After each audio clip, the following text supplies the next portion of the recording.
guys, it's Tori, and today I'm going to be doing my December and January wrap up. Unfortunately, in December I did not read very much, so I decided not to do a wrap up then and combine December's reading with January just because it just felt easier and made a little bit more sense. So anyway, let's just get right into it, starting with the two books that I finished in December. So the first book I completed in December was S by Slavenka Drakulić.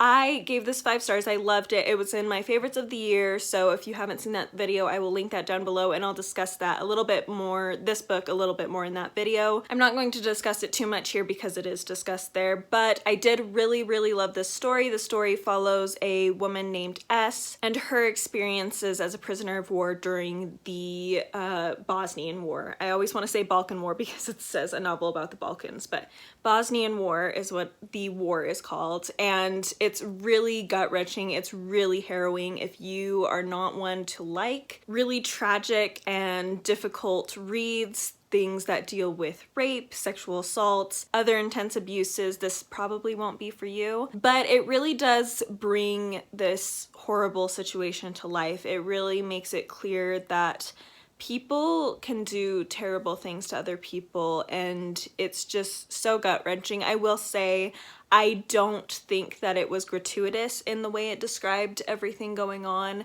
which I appreciated. So even though it is pretty graphic, it doesn't feel like it's just trying for shock factor. It feels like it's really trying to bring to life how tragic the circumstances were, how difficult and terrible war can be, and especially when it's a war based on being completely racist, prejudiced against another group of people. And yeah, like I said, 5 out of 5 stars, definitely one I would recommend if you're interested in it and feel like it's something you can handle. Then unfortunately, I did not end the year on the greatest of books. Not that I hated this one, but it was very middle of the road for me, but it was Gigi by Colette. They have Colette, the author's name, larger than the title, which throws me off really bad, especially when they're both female names. But anyway, Gigi by Colette. And this is a, I would say, short story more than novella. I guess it could be kind of a novella, but it's literally like 50 pages. So basically a short story following a young girl who is trying to figure out her future at a time when marriage was still one of the few options available to women. And it is a really interesting story. I don't know how I feel about it because I enjoyed it. It wasn't horrible. I feel like the writing was very interesting and the exploration of this girl's life, and I feel like the characters were very interesting. It was definitely a short story where I wanted more, which I'm not one that always needs more with short stories. I know a lot of people don't like short stories because they feel like they need more.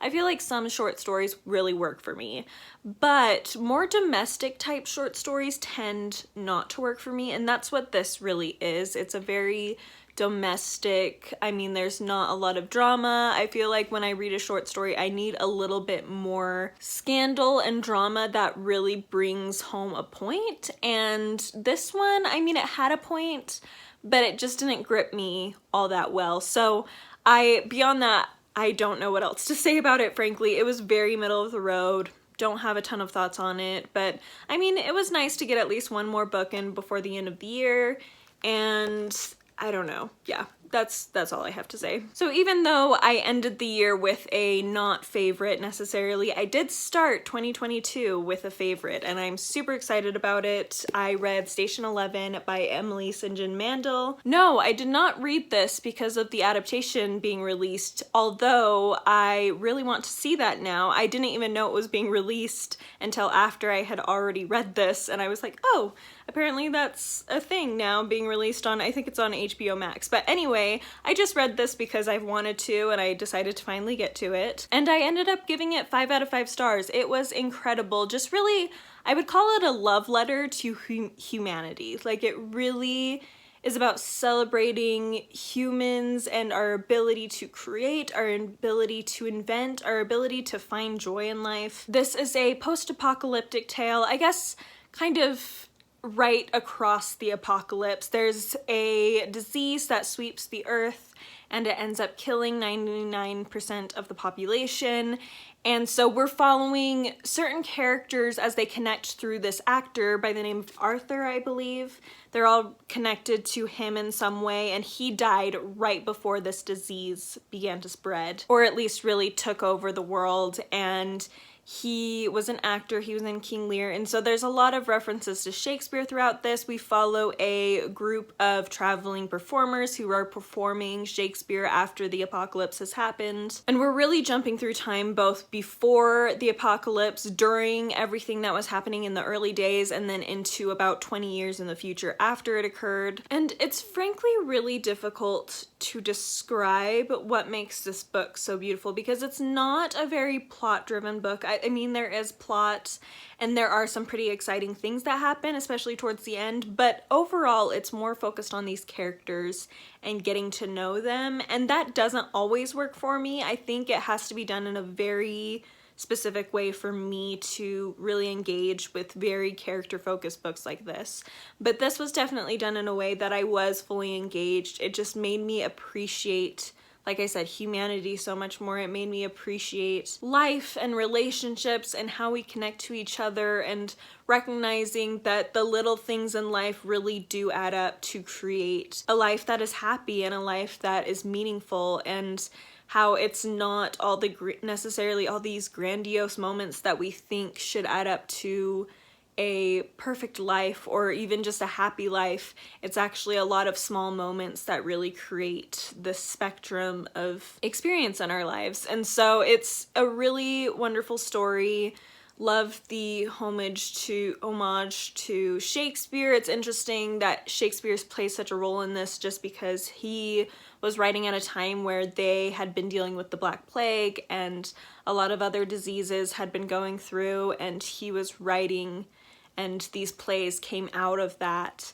And now they're, after another devastating plague has swept the world, these people are getting solace in these plays in their own ways. And it's a really good book. I don't want to ramble too much about it, but it was wonderful, and I'm glad I was able to kick off my year with it. Next we have Fathers and Sons by Ivan Turgenev. I read this for Jennifer Brooks's Classics Club.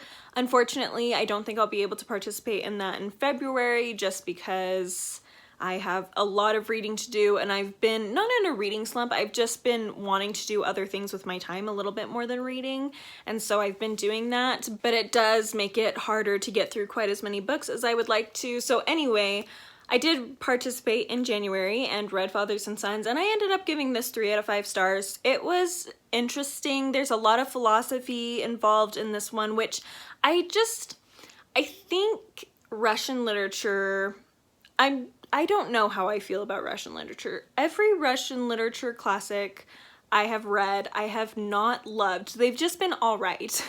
So I don't know if I'm a big Russian classics fan, although maybe I just haven't read the right one yet. Maybe I need to read more Dostoevsky. I don't know. I have not read that much, so, you know, I still have hope. But I've read some of the big ones. They've just been okay. I've read this now and it's just been okay, so I don't know. We'll see. But anyway, this follows a couple of young men who are very good friends. One of them named Borgrov, is that his name? Bazarov. Bazarov is very much a very philosophical person in the fact that he's a nihilist. And he really subscribes to that way of looking at the world, way of thinking, and his friend is really following him and really trusts in him. And yet, throughout the book, we see their paths split a little bit. They are very different in a lot of ways, even though they are similar in some of the more obvious ways, or at least the more passive one is trying to be like his friend.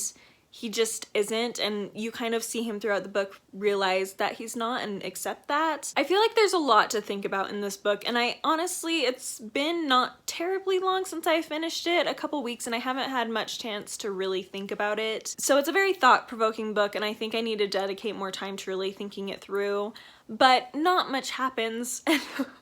I am just, like I said, for a story to capture me where it's really focused on the characters and just kind of getting to know them and having a lot more mild of a plot, it has to be done in a very specific way for me to really be engaged. And while Station 11 did it very well for me, this one just didn't quite as well. It didn't grip me quite as much. Again, it's a 3 stars, so it's not like it was bad. I did enjoy it. After I got to a certain point, I was very engaged and I wanted to read it. I wasn't struggling too much to read it, but it just didn't grip me the way a 4 or a 5 star would. So anyway, 3 stars for it. It was fine. Interesting. If you like Russian literature, if you like kind of the philosophical aspect of Russian literature, you may really like this.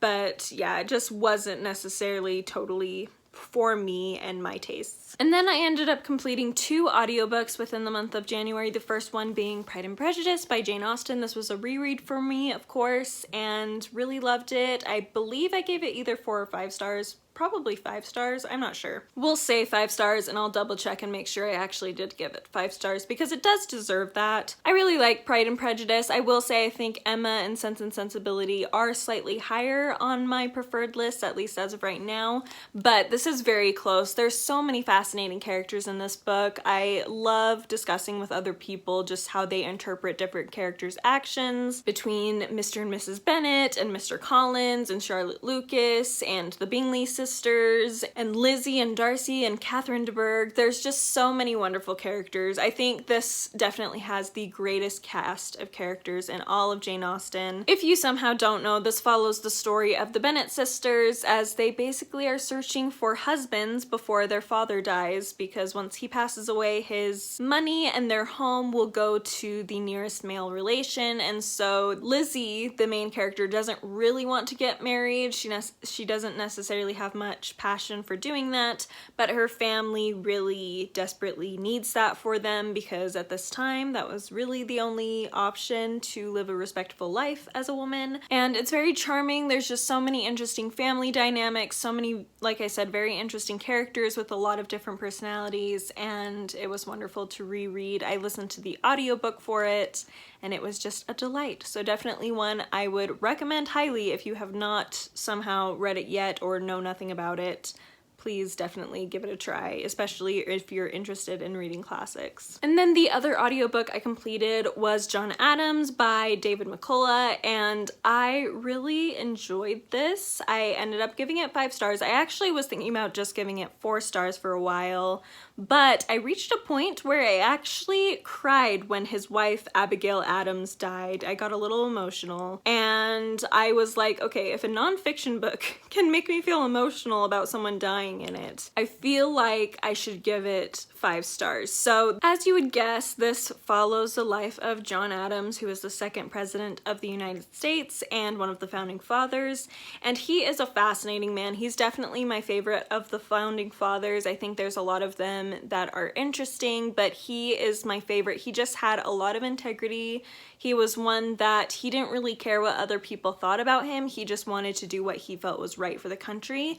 And in many ways, I think the revolution was successful because of him. I think he played a huge role in that whole event and really made it possible in his own way. I think between him and George Washington, they were really primary players in enabling the revolution to be a success. And I also love his integrity. Like I said, he is one of the only founding fathers to not only be against slavery, but to have never owned slaves.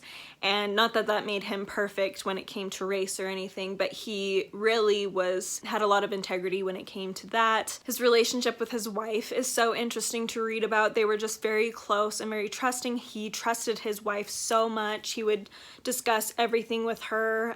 She would give him advice all throughout his political career and was really strong-minded, and a lot of men during this time actually really found her to be wonderful conversationalist and also just have great ideas. They really looked up to her, and so she really impressed me. Their relationship really impressed me, especially for the time. I also love, with his integrity, that he's one of the only ones that, as far as we know at least, didn't have any affairs. There's no evidence of that, which I think is pretty impressive because there are many a man in particular. I mean, women had, you know, a lot of extra pressure put on them to not have affairs. Not that it didn't happen, but there was a lot more pressure to keep them from doing that because of, you know, double standards.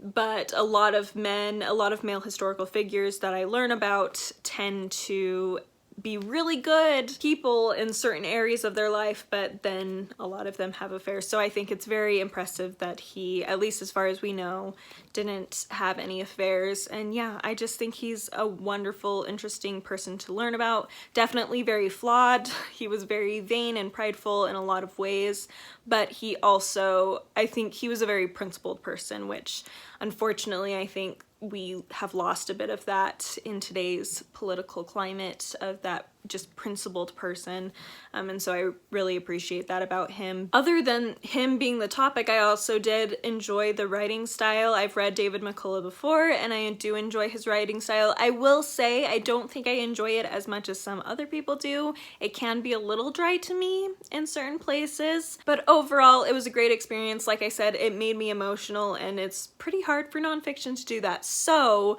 I had to give it 5 stars because it did move me, it did have an impact on me, and it was a delight to listen to. So there is that. And really quick, I'm going to discuss a couple of books that I read half of. I'm hosting read-alongs for both of these, so I will link the announcements for those down below in case you want to lately join. But the first one I finished half of is Vanity Fair by William Thackeray. I am really enjoying this so far. I did do a vlog for the first half of this, reading the first half of this, so I will link that down below as well in case you're interested in hearing more of my thoughts. But suffice it to say, I'm still enjoying it. It's very interesting satire. There's a lot of, I don't know, there's a lot of humorous things going on, but there's also a war and death going on, and so it's a very interesting tone that I've reached in this book. It wasn't there at the beginning. The beginning was pretty calm, but as we've gotten more into battles and things like that, it's set an interesting tone, but I am very intrigued by it. I think the characters are intriguing. Becky Sharp is so fascinating to me. I almost want more Becky Sharp than we're getting. There are some characters I find a bit flat, but I still find their dynamics with the other characters and the comparisons with the other characters to these more flat characters to be interesting to think about. So there is some value there, and yeah, I'm excited to continue reading. And then I also read half of Wolf Hall by Hilary Mantel. I would say I'm liking this less than Vanity Fair at this point, just because the writing style has taken me a little bit to get used to. It's very stream of consciousness in a way that is hard to follow at times, and I don't have a lot of experience with stream of consciousness style writing, so it took me a while to really get into it, and there's been several times I've had to reread what I just read because I don't know what's going on. There's certain, like, he'll say him when he's talking about himself and things like that, and so it gets pretty confusing. But if you don't know, this follows the story of Thomas Cromwell, who was a big player in the Tudor era, specifically with Henry VIII and his wives, and it's a classic of historical fiction, so I'm glad I'm finally reading this. It is a book, though, that at this point I would say it could be anywhere between a 2-star and a 5-star. Like, I really don't know where I'll end up putting it. We'll have to see how the second half goes, but I'm willing to continue. I'm not struggling to want to read the rest. I do want to read the rest, so that's good. And we'll be finishing that off in February. So that is it. Thank you so much for watching. Let me know down below if you've read some of these, your thoughts on them, as I would love to know. Also what you're reading currently, if you're liking it, disliking it, if you have any recommendations for me, always would love to know. Thank you again for watching, and I will see you next time. Bye!